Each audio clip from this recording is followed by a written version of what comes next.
Ako po, Piang. personally, tumitiklop talaga ako kay JM. Ay!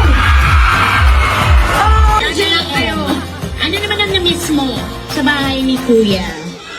Nabis ko sa bahay ni Kuya. Wala, kasama ko na.